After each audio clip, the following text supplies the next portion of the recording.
Hi. இப்போ நம்ம என்ன பார்க்க போறோம்னா, ஜாவால ஊப்ஸ் கான்செப்ட்ல மெத்தட் ஓவர்லோடிங்னு என்னங்கிறது பார்க்க போறோம். மெத்தட் ஓவர்லோடிங் எதுக்காகனா, இப்போ சில மெத்தட்ஸ் இருக்கும். ஆனா அது அதோட operation different type of operation and different data டைப்ல ஒர்க் ஆகணும். பட் ஆனா அதோட ஆப்ரேஷன் சேமா இருக்கும். Data type work of the flow மட்டும் டிஃப்ரெண்டா இருந்ததுன்னா, அது நம்ம மெத்தட் ஓவர்லோடிங்ல பண்ணலாம். இது எதுக்கு அப்படின்னா, ஏன்னா ஆப்ரேஷன் இது பண்ண போற வேலை ஒண்ணுதான். ஆனா அதோட டேட்டா டைப் மட்டும் மாறும். இதுக்காக ஒவ்வொரு மெத்தடுக்கும் நம்ம ஒரு யூனிக்கான மெத்தட் நேம் ஒரு டெவலப்பர் கிரியேட் பண்ணத அவாய்ட் பண்ணதுக்காக. இப்போ சேம் ஆபரேஷன் தான் நடக்க போகுது. ஆனா டெவலப்பர் புது புது மெத்தட் நேம் கிரியேட் பண்ணிட்டு இருந்தாங்கன்னு வச்சுக்கோங்களேன். அது இதுதான் மெத்தட் நேம் ரிமெம்பர் பண்ணதுக்கும் கொஞ்சம் டிஃபிகல்ட்டா இருக்கும். வேற வேற வேற என்ன சொல்லலாம்? ம், வேற சேம் ஆபரேஷன் தானே நடக்க போகுது. சேம் ஆபரேஷன் தான் நடக்க போகுது. அப்படி இப்போ சேம் ஆபரேஷன் தான் நடக்க போகுது. சரி, இப்படி இருக்க சிச்சுவேஷன்ல நம்ம என்ன பண்ணலாம் அப்படிங்கன்னா, மெத்தட் ஓவர்லோடிங் போகலாம். மெத்தட் ஓவர்லோடிங் எதுக்காகனா என்னங்கிறது இப்போ நம்ம அதோட டெஃபினிஷனையும் அண்ட் அதோட ரூல்ஸும் என்னங்கிறது பார்ப்போம். when to prefer method overloading now or when to overload the method அப்படின்னா, when the similar type of operations is performed in the different kind of data type. இப்போ சிமிலர் டைப் ஆஃப் ஆபரேஷன் தான் நடக்க போகுது. ஆனா ஒரு different type of data டைப்ல perform ஆக மட்டும் டிஃப்ரெண்ட் கைண்ட் ஆஃப் டேட்டா டைப்ல ஆக போகுதுன்னா அதை நம்ம மெத்தட் ஓவர்லோடிங்ல பண்ணலாம். What is an advantage of method overloading now? Developer is free from creating and remember your unique method name whenever the operation is performed on a various data type. நான் சொன்ன அந்த ரெண்டு எக்ஸாம்பிள் தான். What is the qualify criteria to determine the overloadness? இப்போ method overload பண்ணா என்ன qualification of criteria எனக்கு இருக்கணும் அப்படின்னா, must share same method name, must share the சேம் நேமா இருக்கணும். அண்ட் பட் வேரிஸ் இந்த பேராமீட்டர் லிஸ்ட், அதோட பேராமீட்டர் லிஸ்ட் மஸ்ட் வேரிஸா இருக்கணும். இப்போ வேரிஸ் இன் பேராமீட்டர் லிஸ்ட் எதா பிரிக்கலாம்னா மூணா பிரிக்கலாம். Varies in parameter list, varies in type of data types, variation in order of the parameter list. இந்த மூணு தான் பிடிக்கலாம். இப்போ அதுல முதல்ல என்ன சொல்லியிருக்கேன்னா, வேரியேஷன் நம்பர் ஆஃப் பேராமீட்டர். இப்போ இது சேம் மெத்தட் நேம், அதுல 2 பேராமீட்டர் இருக்கு லிஸ்ட் இருக்கு, இதுல 3 பேராமீட்டர் லிஸ்ட் இருக்கு. அடுத்து variation in data types of parameter, data types மாறலாம். இது ஒரு மெத்தட் நேம் அண்ட் இது ஒரு இண்ட் ஏங்கிற ஒரு பேராமீட்டர் டேட்டா டைப்ல ஒரு பேராமீட்டர் லிஸ்ட் இருக்கு. அண்ட் ஸ்ட்ரிங் ஏங்கிற டேட்டா டைப்ல ஒரு பேராமீட்டர் லிஸ்ட் இருக்கு. Varies in parameter, varies in data types, varies in order of parameter. இப்போ இது ஒரு method name int a and string b, இந்த ரெண்டு டேட்டா டைப் இருக்கு. மொதல் டேட்டா டைப் இந்த இண்ட், ரெண்டாவது டேட்டா டைப் ஸ்ட்ரிங். இப்போ என்னதான் பண்ணலாம்னா அந்த ஆர்டரும் மாறலாம். இப்போ சேம் மெத்தட் நேமை ஓவர்லோட் பண்ணும்போது அதுல மொதல் பேராமீட்டர் லிஸ்ட்ல ஃபர்ஸ்ட் இருக்க ஸ்ட்ரிங்கா இருக்கலாம், செகண்ட் இருக்கிறது இண்டா இருக்கலாம். இந்த மூணு விதமாவும் நம்ம பேராமீட்டர் லிஸ்ட் வேரி ஆகலாம். இப்போ கோட்ல எக்ஸாம்பிள் பார்ப்போமா? இப்போ மெத்தட் கிளாஸ்ங்க ஒரு கிளாஸ் இருக்கு. இதுல நான் ஒரு மெத்தட் கிரியேட் பண்ணதேன். ரிட்டர்ன் டைப் இண்ட், பேராமீட்டர் லிஸ்ட் ரெண்டு இருக்கும். இன்னொரு சேம் மெத்தட் ஓவர்லோட் பண்ண பேராமீட்டர் லிஸ்ட் 3. இதை நான் கால் ஆகும்போது எப்படி கால் ஆகும்னா, அப்போ நம்ம ஃபர்ஸ்ட் ரூல்குள்ள வரோம். which overload method is invoked decided at the compiler time based on the type of argument. இப்ப இந்த இது நம்ம கால் பண்ண போறோம்ல, சேம் மெத்தட் நேம் இருக்கும். பட் ஆர்குமெண்ட் லிஸ்ட் வந்து டிஃப்ரெண்டா இருக்கு. இது எந்த ஃப்ளோல நம்ம கால் பண்ணோம்னா அட் த டைம் என்ன பண்ணுவோம்னா கம்பைல் டைம்ல தான் சொல்லுவோம். இது வந்து என்ன ஆர்டர் படி வந்து கால் ஆகணும் அப்படின்னு. இப்போ அதுபடி அதுல ஃபர்ஸ்ட் இருக்கு. மெத்தடு சேம் மெத்தட் நேம்ல ஃபர்ஸ்ட் பேராமீட்டர் வந்து 2 இருந்தது. 2 பேராமீட்டர் லிஸ்ட் வந்து 3 இருந்தது. இப்போ நம்ம வந்து ஆர்டர் ஆஃப் ஃப்ளோ மட்டும் நம்ம மாத்தி கால் பண்ணது எங்க எங்க எதுலயே பண்ணலாம், கம்பைல் டைம்லயே பண்ணலாம். அதுக்குள்ள எக்ஸாம்பிள் தான் இது. Which overload method is invoked decided at the compile time based of the type of argument. இப்போ இதே இதுங்க மாத்திக்கு போட்டாலும் வேல்யூ மாறி வரும்.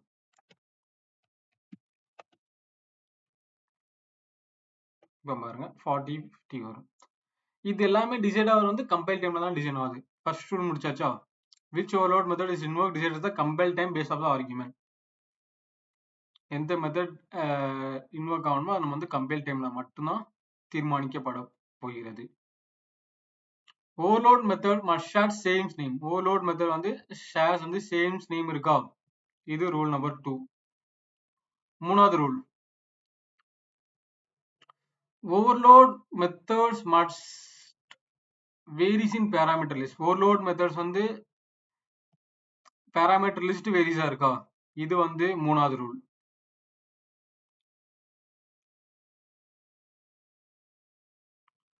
அடுத்து overload methods can varies in access modifier. சரி, அது முடிச்சுட்டு வருவோமே. இப்போ ஓவர்லோட் மெத்தட்ஸ் வந்து வேரிஸ் இன் ஆக்சிஸ் மாடிஃபையர்னா இது பப்ளிக் இன் ரிட்டர்ன் டைப் வந்து சம்னு இருக்கு. ஓகே, இப்போ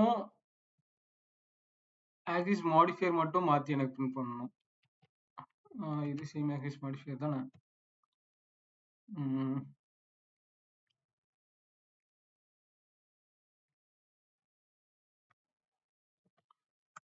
இப்போ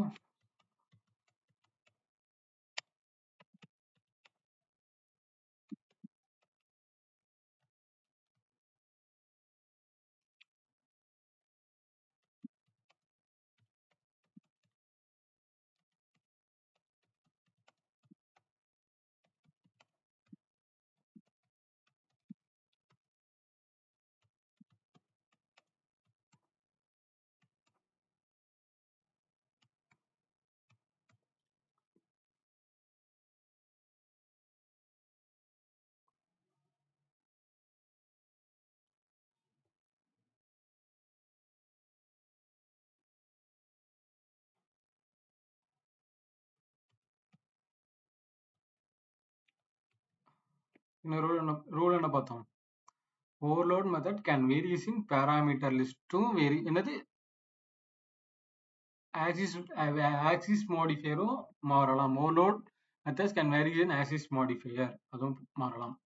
அடுத்து அஞ்சாவது ரூல் என்னன்னா overload method can varies in return type. Overload ஆகக்கூடிய மெத்தட் வந்து ரிட்டர்ன் டைப் வேரிஸா இருக்கலாம். இல்ல ரெண்டையும் கொண்டு வந்தாச்சு.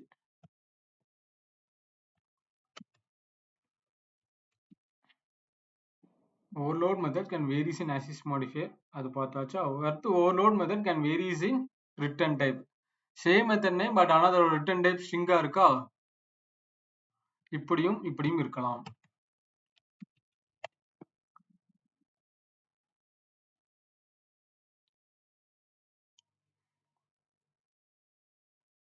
அடுத்து ஆறாவது rule, overload methods can throw new checked expression and or new unchecked expression or checked expression. ஒரு ஓவர்லோட் மெத்தட் வந்து ரெண்டுமே த்ரோ பண்ணும். செக்குடும் த்ரோ பண்ணும் அண்ட் அன்செக்குடும் த்ரோ பண்ணும். அடுத்து அதுக்கும் நாங்கள் கோட் வச்சிருப்பேன். Overload method can throw checked expressions. இது வந்து செக்டு எக்ஸ்பிரஷன். செக்டு எக்ஸ்பிரஷனா கம்பைல் டைம்ல செக்ட் ஆகக்கூடியதான் செக்டு எக்ஸ்பிரஷன்ஸ். இது வந்து அன்செக்டு எக்ஸ்பிரஷன்ஸ். அன்செக்டு எக்ஸ்பிரஷனா ரன் டைம்ல வந்து செக்ட் ஆகக்கூடியதான் unchecked expressions. Overload methods scans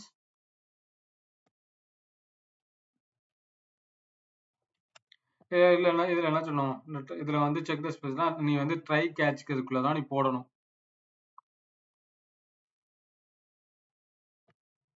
அதுதான் இது சொன்னோம். இது நான் லாஸ்ட் வரேன், ஒரு ரூல்ஸ் முடிச்சுட்டு வரேன். அடுத்து overload methods can appears with the same class or can accuse in the subclass. overload method can accuse in the same classலயும் ஆகும். அதே இது overload methods can accuse in the subclassலயும் ஆகும். இதுதான் அது கூட ரூல். ஆனா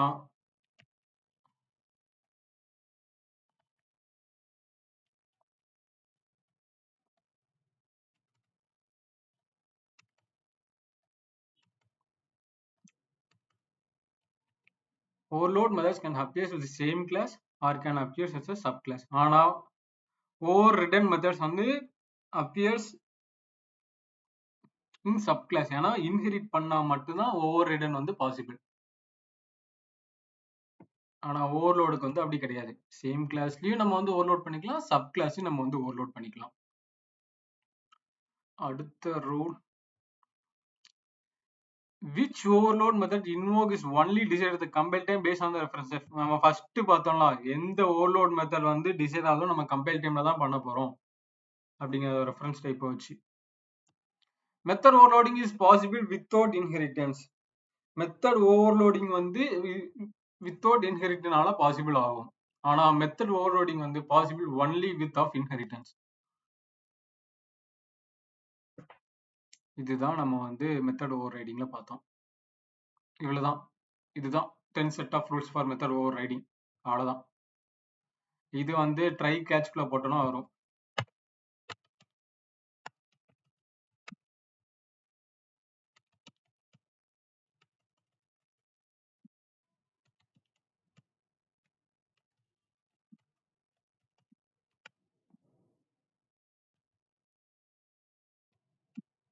ஏன்னா எக்ஸ்பிரஷன் த்ரோ பண்ணல, ஒரு செக்டு எக்ஸ்பிரஷன் நம்ம பண்ணோம்னா நம்ம வந்து மெயின் மெத்தட்ல த்ரோஸ் அந்த எக்ஸ்பிரஷனை என்ன செக்டு எக்ஸ்பிரஷனை த்ரோ பண்ணணும். அப்படி இல்லையா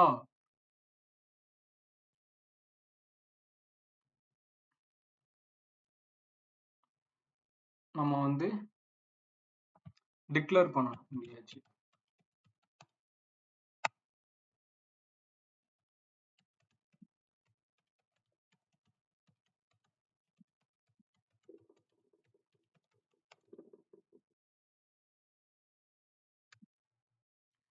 இதுக்கு இன்னொன்று அடிப்பான், unhandle expression in IO, unhandle expression type of IO expression. இதுதான் பண்ணியிருக்கேன். பட் ஆனா ஐஓக்கு ரிலேட்டடான எக்ஸ்பிரஷன் என்னங்கிறது நம்ம வந்து இங்க நான் வந்து ஹேண்டில் பண்ணியிருக்கணும். ஹேண்டில் பண்ணக்கூடிய எக்ஸ்பிரஷனும் இதுக்கு ரிலேட்டடான உள்ள எக்ஸ்பிரஷனாக தான் இருக்கணும். அப்போனா அதுக்கு என்ன எக்ஸ்பிரஷன் ஹேண்டில் பண்ணலாம், வேற எக்ஸ்பிரஷன் என்ன, இதுக்கு செட் ஆஃப் என்ன எக்ஸ்பிரஷன் ஹேண்டில் பண்ணலாம்ங்கிறது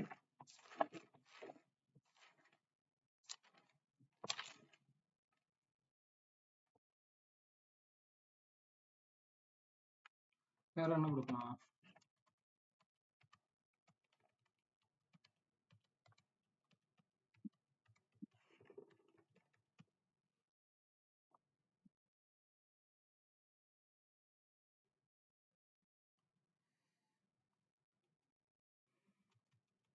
ஓகே சரி, இங்க ஹேண்டில் பண்ணி இது ஒரு மெத்தட் இங்க ஹேண்டில் பண்ணலாட்டியும் இங்க ஹேண்டில் பண்ணிடலாம்ல.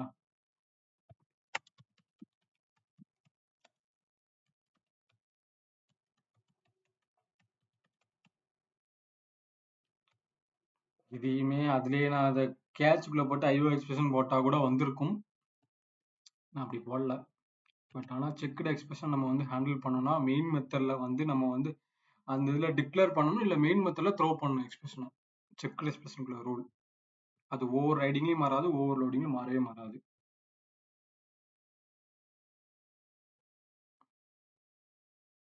இவ்வளோதான் மெத்தடு ஓவர் ரைடிங். அடுத்து வந்து நம்ம வந்து பாலிமார்பிசத்தில் பார்ப்போம். பாலிமார்பிசம்னா என்னங்கிறத பார்த்துட்டு அடுத்து different of method overloading and method overriding பார்ப்போம். தேங்க்யூ.